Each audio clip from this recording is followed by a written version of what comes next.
Shalom, selamat pagi Bapak Ibu Saudara-saudariku yang terkasih di dalam Tuhan Yesus Kristus. Kita berjumpa kembali dalam Embun Surgawi pada pagi hari ini. Mari kita akan bersama-sama merenungkan kebenaran firman Tuhan yang terambil di dalam kitab Yakobus pasal 1 ayatnya yang ke-22. Demikianlah bunyi firman Tuhan. Tetapi hendaklah kamu menjadi pelaku firman dan bukan hanya pendengar saja. Sebab jika kita tidak demikian, maka kamu menipu diri sendiri. Firman Tuhan dengan tema menjadi pelaku firman. Menjadi pelaku firman Tuhan berarti taat kepada firman. Mendengar firman itu penting, tetapi itu tidak cukup. Mendengar bukan mentaati firman Tuhan, hanya mendengar saja. Setiap minggu kita beribadah kepada Tuhan dengan mendengarkan firman Tuhan. Kita pergi ke gereja dan kita berdoa dan membaca Alkitab. Namun ada satu hal penting, yaitu jika kita hanya mendengar saja namun tidak melakukannya, berarti kita tidak taat kepada Tuhan. Kita hanya mendengar, kita hanya membaca, namun tidak melakukannya.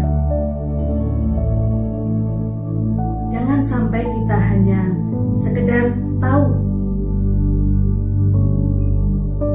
dan percaya, tetapi tidak melakukannya. Tanpa melakukan apa yang menjadi perintah Tuhan, itu adalah sia-sia. Hidup kita tidak akan berubah kalau kita hanya mendengar saja. Sebagai contoh, dengan kita mendengar kata-kata adalah lebih berbahagia memberi daripada menerima.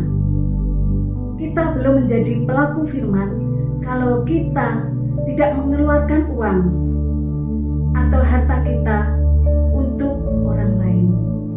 Kita belum berarti memberi kalau tidak kita mengeluarkan uang kita, atau kita melakukan sesuatu untuk menolong orang lain hanya dengan kata-kata saja, tidak ada artinya. Saudaraku yang dikasihi Tuhan, sedangkan kalau kita menjadi pelaku firman, diungkapkan dalam perintah, yaitu perintah bagi semua orang percaya. Istilahnya bahwa kita dipanggil untuk berbuat atas dasar firman.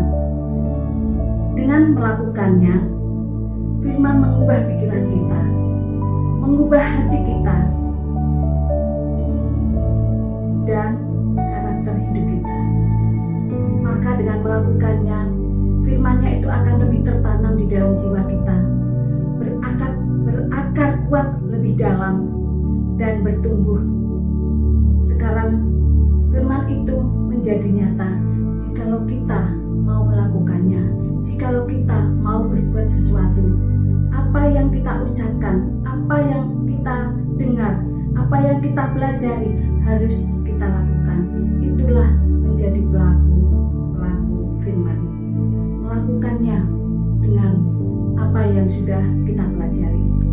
Marilah saudaraku yang dikasihi Tuhan, kita harus menjadi pelaku-pelaku firman yang dapat menjadi teladan hidup di dalam kehidupan kita bagi orang lain.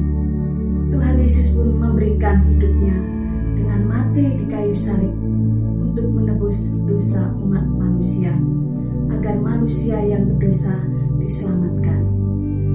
Marilah saudaraku, kita mengikuti apa yang sudah Tuhan firmankan melalui firman-Nya. Hidupnya diserahkan, dia mati di kayu salib untuk umat manusia yang berdosa. Demikian juga hidup kita harus menjadi pelaku firman yang berkenan kepada Tuhan. Mari kita berdoa.